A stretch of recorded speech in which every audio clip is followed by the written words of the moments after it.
nu s-au plătit indemnizații, unde nu s-au plătit salariile asistenților personali. Noi am avut grijă ca an de an acești oameni orosiți de soartă să-și primească bani. Deci niciodată nu a rămas, inclusiv concediile asistenților personali, suntem la zi. Deci asta vreau să vă spun pentru toate consiliile locale, respectiv pentru... Au fost ani când nu au fost plătite vacanțele, concediile? Anul trecut. Au fost ani. Și anul ăsta le avem în vedere a să plăti în luna ianuarie. Pe anul 2025. Deci s-au plătit. Suntem pe 2024, s-au plătit. Plătim pe 2025 în ianuarie. Bun. Deci e vorba de cei 48.000 și aici revin, noi am făcut această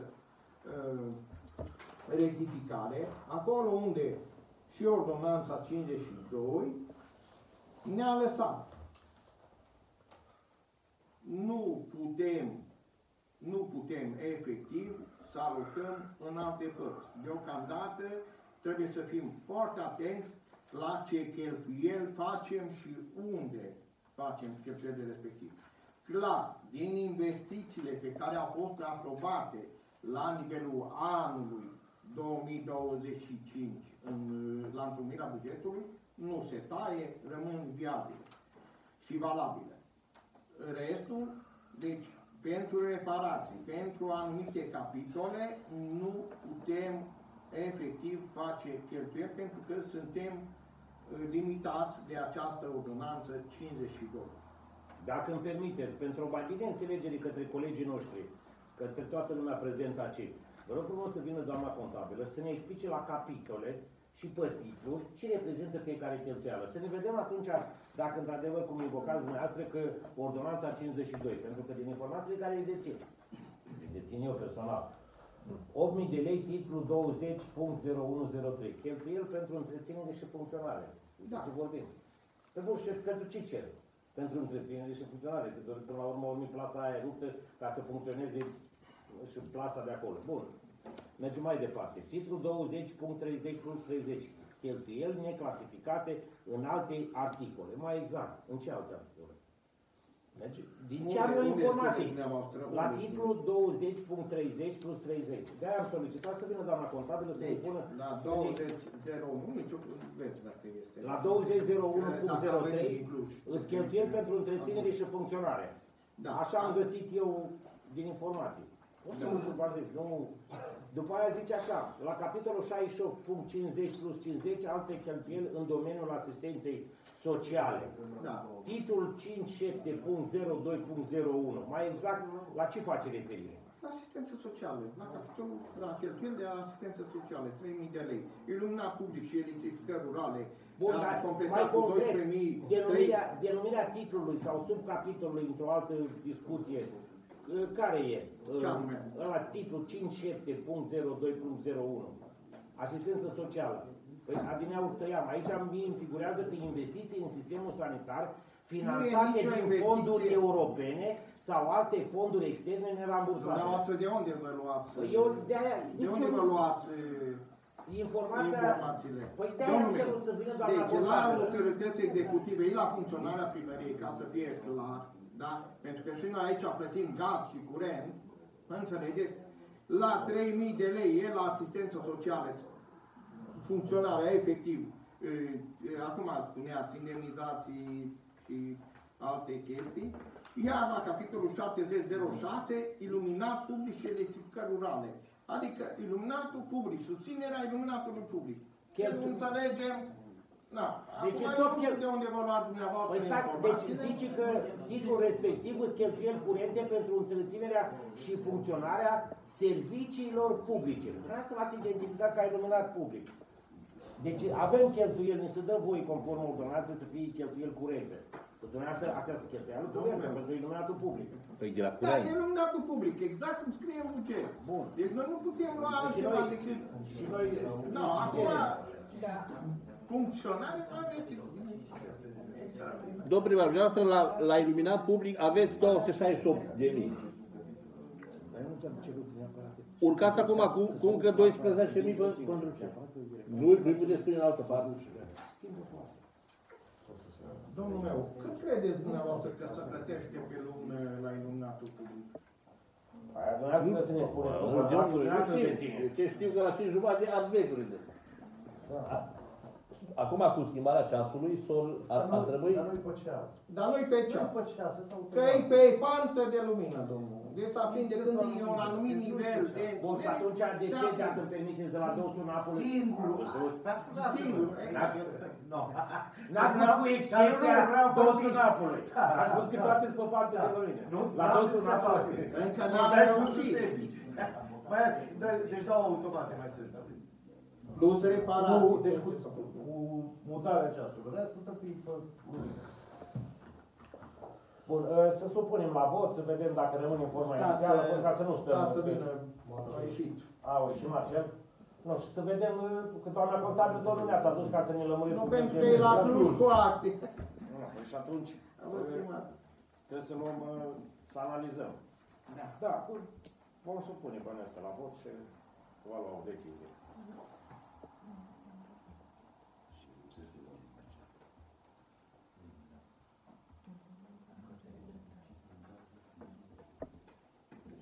Domnul Marcel din Pichidori, Da, eu nu de acord, dar pe restul facă ce vrea. nu am terminat de vorbit.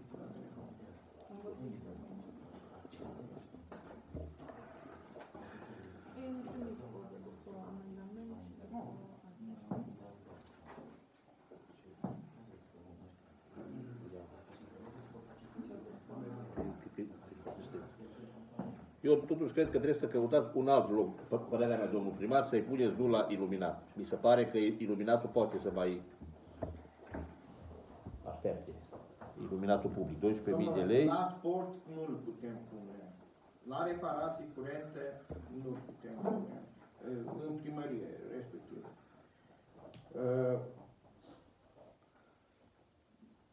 Spuneți-mi dumneavoastră. La reabilitare, de unde am pornit. Eu am văzut soluția care am adus-o eu. Părerea mea, eu vreau să... Se schimbă niște plase, acolo nu cred că sunt reparații curente. Că am spus exact, am nominalizat ce trebuie. Plasa de deasupra, plasele de la port și să punem niște granule de cauciuc pe acel teren sintetic. Pe cealaltă loc de joacă am specificat exact în amendament. Amplasamentul care stă suntem de râsul curcelor, domn primar. Vizual este în pantă acel și e de 15 ani. Construcția. Plus că locul de joacă din incintă, asta am cerut. Amplasamentul să fie îndreptat, s-au făcut alt amplasament cu o placă de beton și să se pună doar niște tale cauciucate. Am alocat suma de 21.000 din discuțiile care le-am avut cu anumite persoane abilitate care pot să spună dacă mă încadrez diferența aia.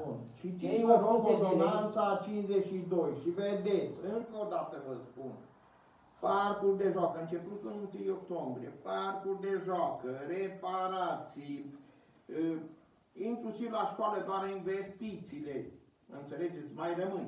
Bun, nu sunt permise, ce vreți să zic, că sunt de acord să încălc legea? Eu nu sunt de acord să încălc. Dacă dumneavoastră vă asumați, asumați-vă. Bun, și nu poate fi considerată ca investiție? Păi tu, investiție.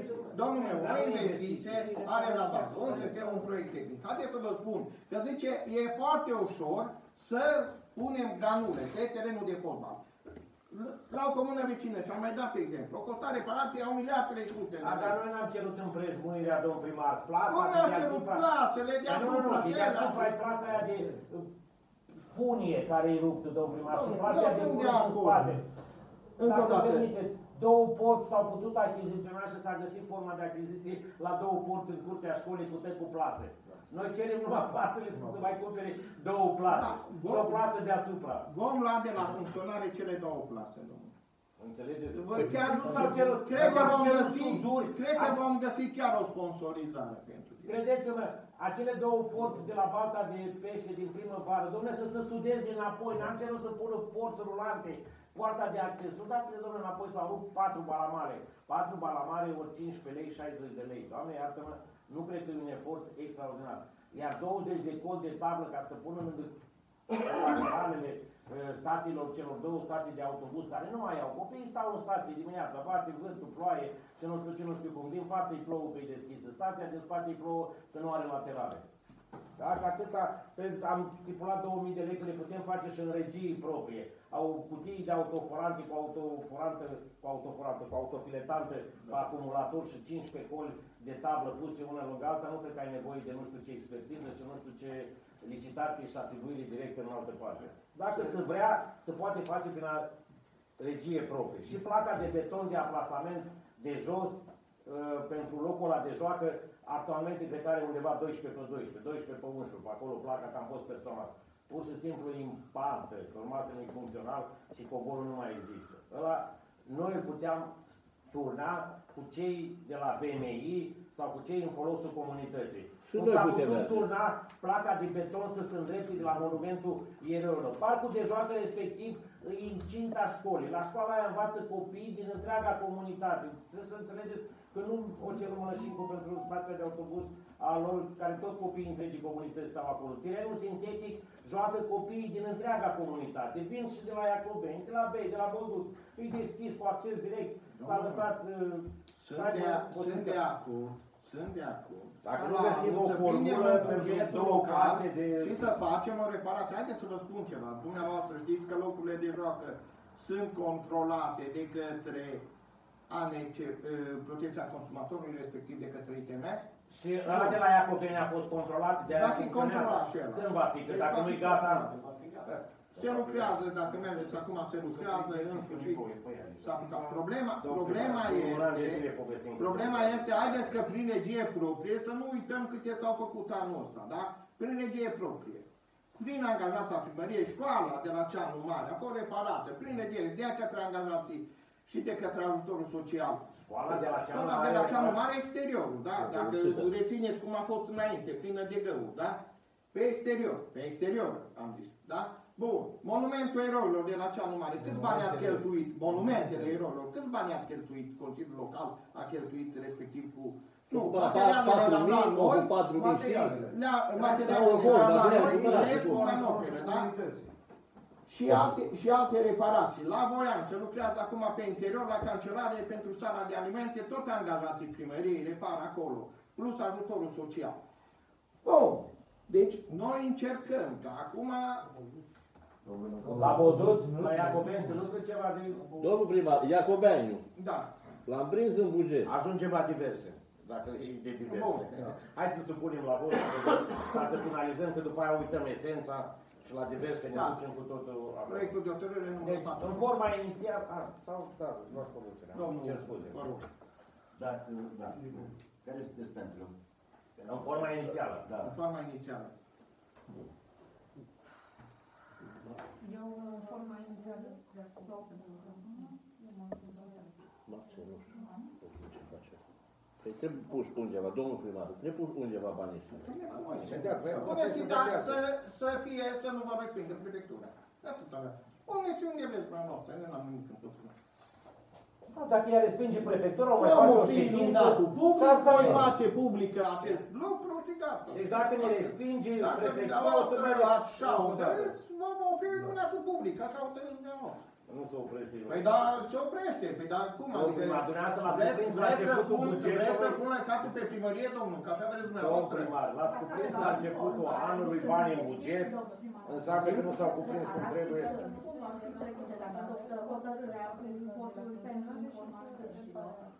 Nu știu. Eu nu pot acorda aviz de legalitate dacă mergeți pe reparații? Păi, eu am zis că să se caute o formă. Aici e problema. Păi băgați-l la iluminat și face rectificare bugetară și scoateți de acolo, că sunt bani la iluminatul Deci public. dacă mergeți pe reparații, eu nu pot contrasemna. Eu am cerut reabilitare, să se caute formula corectă și legală, care de-aia am cerut să vină și doamna contabilă. S-a căutat. Deci s-a găsit alta propunere. Atunci, de la funcționare se poate pe funcționare? Eu am spus esența acțiunii în sine, care îi. Formula, dacă se vrea cu adevărat, se găsește formula din punct de vedere legal. Vă rog să o găsiți, vă rog să o găsiți. Dar am cerut în domnul primar, să ne înțelegem. Aparatul de specialitate e și al nostru, la Consiliul Local. Nu e al dumneavoastră. De ce? Ca să ne confruntăm? Eu ce zic?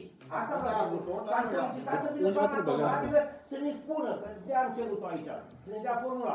Dumneavoastră ați invocat atunci când e plecat în delocalitate, că ați învoit-o. Deci, haideți să ne înțelegem atunci, nu putem Legea urca sub 50. presiunea care o faceți. Dumneavoastră încercați să ne... Legea 52 nu ne dă voie decât la iluminatul public. Nici acolo, cheltuieli. Ordonanța și eu legea. Ordonanța Ordonanța din guvern. Vă rog să o Aici citiți și... există unde nu Da, poți uite. să... Și astea sunt considerate reparații curente. Deci eu nu că nu aș vrea să le fac astea, deci foarte ok, da, e foarte ok ce a zis domnul Război. Da, deci, dar legea, La funcționare se pot... asta e Sunt problema. bani aprobați înainte, da, de Nu, tot și atunci se pot face... Dar nu s-a pus niciodată problema, facem limita clar banilor și cum se încasează, fiecare așteaptă. Consultanță și expertiză? Da. Bun. Eu Da, dar Nu, după stai, eu aceea spun. revine... Stai, nu Că te-am după aceea balat. revine. După aceea revine cu 56, mi se pare. Da, legea Da, e 50. aceea. Da, Care aici e și legea vine în 56, completare că la asta e 52. problema. Nu că nu Și suntem de dă- acord să le Eu vreau să propun un proiect, domnul primar, prin care să ducem apa în deal din Strucut, pentru că vine vara și bolduțul, iară rămâne fără apă și cealul. Mă, nu mai rămâne, că el bagă vină de la Da, la divers o să vă spun niște chestii. Eu am mers deja. Deci, În completare, deci se poate pe consultanță, pentru că au venit în completare 5-6, 5-6. deci eu aș fi de acord să facem un proiect, să-l pornim de acum pentru anul viitor, domnul primar, pentru apa din Strucut, să urcăm sus în bazinul din... O să contăm pa din Sturzu, care l-a început gata. Știm? Mere? Ce? Strucutul, lângă jumate, atât a cuprins compania de apă, jumate merge, jumate nu. Nu, dar n-ai făcut, e gata. Aici e vorba numai de avize în Sturzu, nu? Ce anume? Sturzu. Ora lui Gogoman. Sturzu e gata. E gata. Acum se face visul, Pusta, dar se lucrează. Sturzu și mâna în loc. Da, Sturzu, pusta e alimentată. Bun.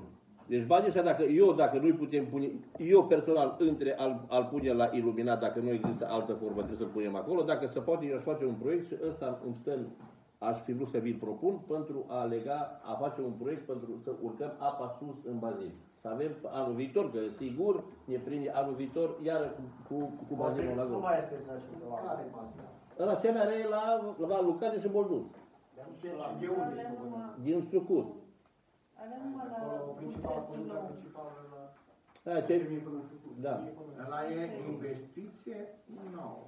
Și aia dacă Numai vrea la compania de buget nou. La bugetul nou, exact, cum zice doamna. Și dacă vrea compania. La buget se poate prinde. Dacă nu asta compania. Cum să te n-are treabă compania cu tine? Pentru ce? Compania David. Nu mai ei, dacă vreau să vă Noi nu administrăm lui, că cum? Ia lui de acolo.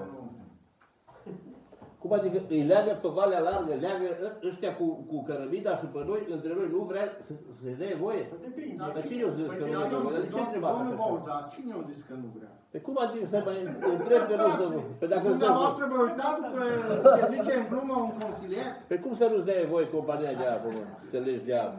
Îți dea meditați să peți cu găleata. Păi da, așa, meditați să stați acolo fără apă. Mai sunt comentarii la proiectul ăsta? Nu. Dacă nu se poate pune în altă parte, trebuie să-i băgăm acolo. Restul cum votează? Împotriva cât? Deci dacă nu se poate conform legii, dacă nu se poate pune în altă parte, trebuie să-i pui acolo ce vrei. Se poate face o rectificare ulterioară de la Dacă mai vin iluminatul public. Domnilor, noi până în data de 3 trebuie să facem rectificarea conform și dacă mai vin sume, mai poți face o altă o altă rectificare.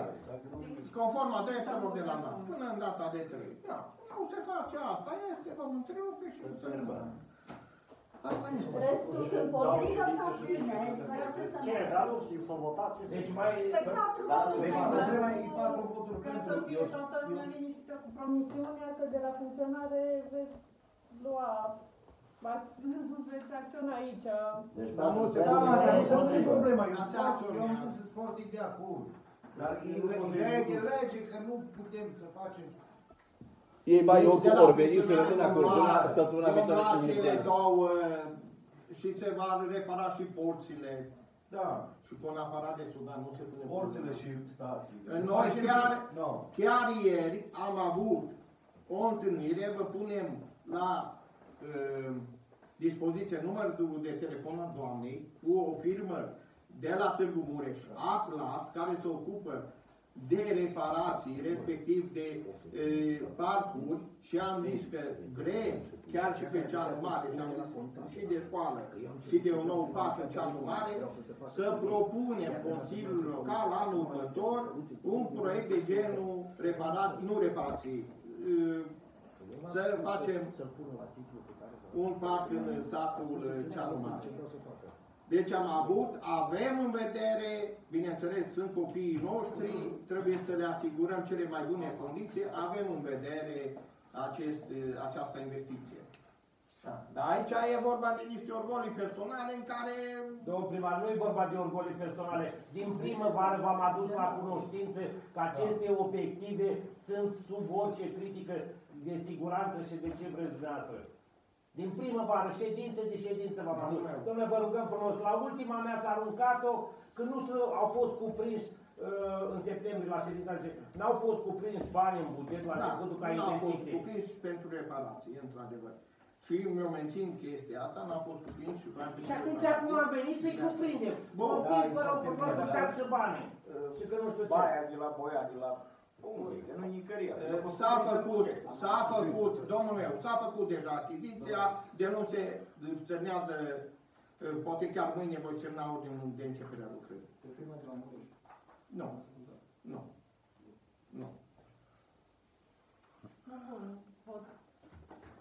Deci la forma inițială, revenim la forma inițială. Cine a fost pentru? Da? Pentru 4 persoane. Merge domnul Sandu mai departe, întrebați. Cine Care s-a sunteți de acord? 4 sunteți, văd că restul nici abținere. Eu mă abțin. Da, abținere și contra. Abțineri pentru la forma inițială. Abțineri, deci Mistian, Mărgenian,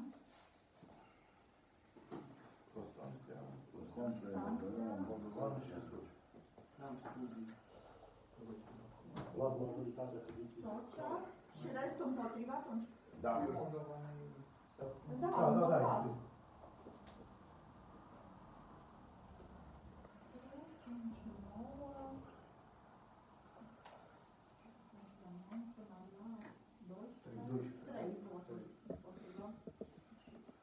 Domnul Malașinu, nu? Da? Sunt împotrivă? Da, Balcău? Domnul Călin? Da, și? Cine mai era împotrivă?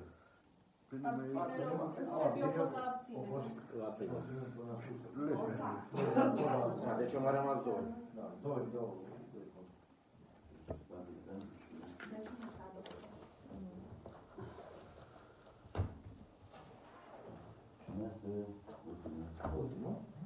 Stați un pic, dar puneți forma, deci aia e forma inițială.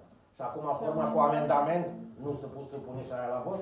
E forma cu amendament, în care eu am adus și am stipulat că... Păi dacă nu e legal... Dacă nu e legal. Păi bun, dar să supună, mi se pare normal să fie supus la vot și foarte, nu? Și cea cu amendament. În forma propusă de mine, adică să știm care cum... Care e de acord. Deci în formă cu amendament. Cu amendamentul domnului. Cine e de acord cu amendamentul propus de mine?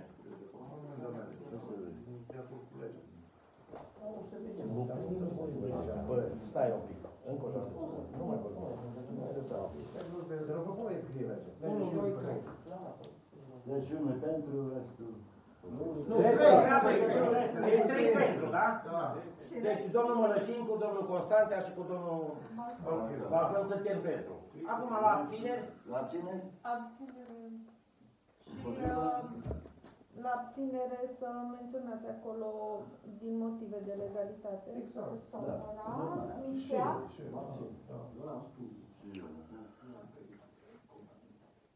Băiețan, Moldovan. Vom pierde 48.000 de lei. Să... Deci vom pierde 48.000 de lei. Nu, să precizați, vă rog. Vă rog, și voi ataca în instanță recuperarea prejudiciului de la consilierii locali. Ca să știți. Bun, trecem mai departe. Deci, Nu, stați un pic, că noi am fost contra la iluminatul public. Da, nu, voi Nu, asta, dar nici stați să faptul că nu se la vrea 48.000 de lei. Noi am fost contra la iluminatul Nu e public. nicio problemă. Creați un prejudiciu primăriei și Consiliul Local. Bun. Noi am cerut, deci, Domnul meu. tot privat, eu am cerut finalitatea acțiunilor mele, dar ce vreau să se facă cu ele? Am cerut doamna contabil, în calitate de profesionistă, să ne pună la dispoziție varianta, capitolul și titlul. Că eu n-am nominalizat capitolul și titlul, pentru că, totuși, alternative ați invocat că sunt, să pună la funcționare. Noi Clar, odată cineva trebuia să considerăm că aceste capitole sunt importante pentru funcționarea primăriei. Tocmai de aia, la bineînțeles, nu pot, nici amendamentul meu nu a trecut până la urmă. nu pot să țin angajații clar în fric, nu pot să nu dau drumul iluminatului public, da? Ca atare, nu știu ce vedeți dumneavoastră că nu trebuie votat bani pentru iluminatul public. Am considerat că prioritar sunt... Pot să fac publică astăzi, fiți siguri, pe pagina mea de Facebook și pe pagina primăriei, poziția dumneavoastră. Ca să știe cetățenii de ce de mâine seară, din data de 1 se va întrerupe iluminatul public. Ca să știe, că trebuie să știe. Dar asta nu înseamnă că sunt că există un contract de furnizare a iluminatului public, domnul primar. Domnule, bineînțeles, acel dacă nu se plătesc facturile, eu trebuie să plătesc și penalități și dobânzi și nu pot plăti pentru dumneavoastră. Da? Nici penalități și nici dobânzi. Deci, auziți, și în ianuarie, februarie, martie, când nu au fost banii cuprinși la buget și nu se plăteau, toată lumea a avut. Ianuarie, februarie, vă înșelați, domnule, pentru că încă o dată nu știți legea și influențați negativ pe... Deci, în ianuarie și februarie se funcționează cu o parte, cu o 12-a parte din bugetul local, deci se pot face plăți. Asta spune legea finanțelor publice, citiți-o, vă rog, și veți vedea că cheltuielile, respectiv iluminatul, funcționarea, încălzirea, să plătesc, da, într-adevăr, nu se fac noi investiții, se derulează investițiile în continuare din anii precedenți. Dar nicio problemă. Bun, asta este. Bun. Haideți să trecem la celălalt proiect de hotărâre, numărul 49 din 29/10/2025, cu privire la implementarea proiectului achiziție